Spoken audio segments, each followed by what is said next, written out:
Bonjour, Bonjour. Monsieur Delis, Bonjour. vous êtes fils d'une victime, pour vous, de maltraitance présumée. Qu'est-il arrivé à votre mère? Racontez-nous alors. Alors, merci d'abord de me donner la parole parce que c'est vrai qu'on est dans une situation où moi, personnellement, je suis en colère et inquiet.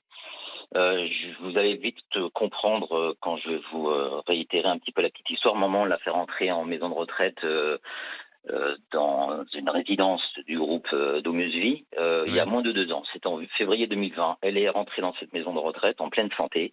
Elle marchait avec une canne, un peu difficilement, mais elle marchait.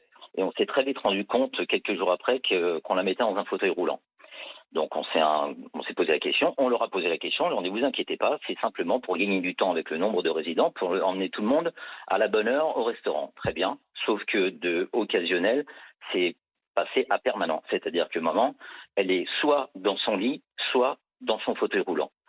Donc on a Est-ce que son état protesté, de santé s'est dégradé en lui-même? pas du tout. Pas du tout, c'est eux qui ont décidé de la mettre dans le fauteuil roulant pour un côté pratique. Ils ont supprimé son autonomie, quoi, en quelque sorte. C'est ça. Absolument, absolument. Donc on a un petit peu rouspété, ils ont dit oui mais c'est la maladie de votre maman. Je dis excusez-moi mais maman a vécu 4 ans avec moi, je la faisais suivre parfaitement et elle n'a jamais été malade. Bah, très bien, alors, on vous conseille fortement d'aller consulter un gériatre. Nous avons été consulter le gériatre qui nous a recommandé et le gériatre a précisé que maman a été diagnostiquée ni Parkinson, ni Alzheimer et qu'elle n'avait aucune maladie qui l'empêchait de marcher. En revanche, il fallait absolument continuer les séances de kiné qui ne le faisaient pas et surtout avec de la stimulation active. Et depuis ce temps-là, on demande systématiquement à la direction ce qu'ils ont mis en place et on a une fin de non-recevoir. On ne nous répond pas. Et ça, c'est pour Pourquoi? le C'est côté incroyable ça. et ça, c'est pour le côté autonomie.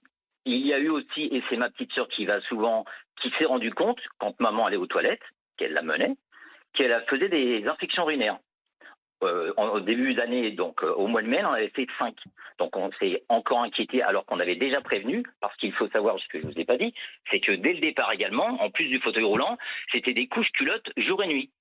Moi, je me suis déplacé, je me suis mis en colère, j'ai demandé à la cadre-chef, excusez-moi, mais permettez-moi de vous poser la question, pourquoi ou à quel moment plutôt, à un adulte, vous vous sentez obligé de mettre une couche culotte? Et là, elle a dû comprendre ma question, elle a dit, bah, c'est parce que votre maman a des pertes. Non, maman, elle est ni incontinente et elle n'a pas de pertes non plus. Ah bah, puisque c'est comme ça, il faut aller voir un urologue. Donc, Oh là. nous nous sommes déplacés, on l'a amené voir un urologue. L'urologue a demandé bien évidemment ce qu'ils appellent un planning missionnaire, c'est-à-dire savoir combien de fois on amène maman aux toilettes. Et au vu de ce planning, il a été outré, j'exagère à peine, en disant « mais je comprends pas, votre maman, on ne l'emmène pas assez aux toilettes ». Un exemple, hein, de 18h45 à 8h du matin, on l'emmène pas aux toilettes. Ah bon? Ah bon? Ouais.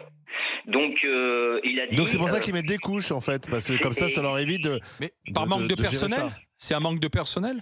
Bah alors, quand on parle de... Oui, quand on fait état de notre mécontentement, c'est la réponse magique.